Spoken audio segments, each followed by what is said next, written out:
Black கடற்கரையாக உருவெடுக்கிறது Chennai Marina. சர்வதேச வசதிகள்.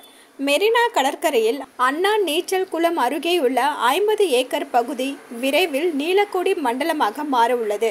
6 கோடி ரூபாய் நிதி உதவியுடன் சாய்ந்த இருக்கைகள், சிற்றுண்டி சாலை, வெளிப்புற ஜிம்கள் மற்றும் கண்காணிப்பு அமைப்பு, நவீன நடக்கும் பாதைகள் ஆகியவை இடம்பெறும். இந்த கடற்கரை உள்ளே நுழைவதற்கு 30 ரூபாய் செலவாகும். இங்கே வணிகர்கள் கடை போட தடை செய்யப்பட்டுள்ளனர். ஜிசிசி ஆனது மெரினா முழுவதும் படிப்படியாக இதேபோல் மறுசீரமைக்க திட்டமிட்டுள்ளது. மே மாத இறுதிக்குள் உலகளாவிய சுற்றுச்சூழல் ப்ளூ பிளாக் சான்றிதழ் வழங்கப்படும் என்று எதிர்பார்க்கப்படுகிறது. சென்னையின் முக்கிய அடையாளங்களில் ஒன்றான மெரினா கடற்கரையானது புகழ்பெற்ற நீலக்கொடி சான்றிதழை பெற உள்ளது. இதை செயல்படுத்துவதற்கான டெண்டர்கள் கிரேட்டர் சென்னை மாநகராட்சியால் வெளியிடப்பட்டுள்ளது. தற்போது தமிழகத்தின் ஒரே நீலக்கொடி கடற்கரையாக செங்கல்பட்டில் உள்ள கோவளம் கடற்கரை உள்ளது.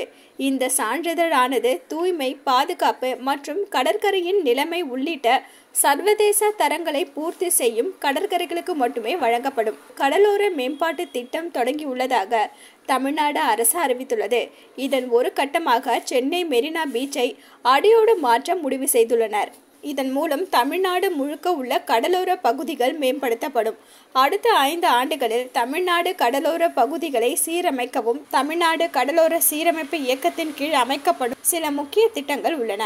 இதன் ஒரு கட்டமாக சென்னை மெரினா பீச்சை அடியோடு மாற்ற முடிவு செய்துள்ளனர். அலோ சிட்டி டிவியை லைக் பண்ணுங்க, ஷேர் பண்ணுங்க, மறக்காம சப்ஸ்கிரைப் பண்ணுங்க.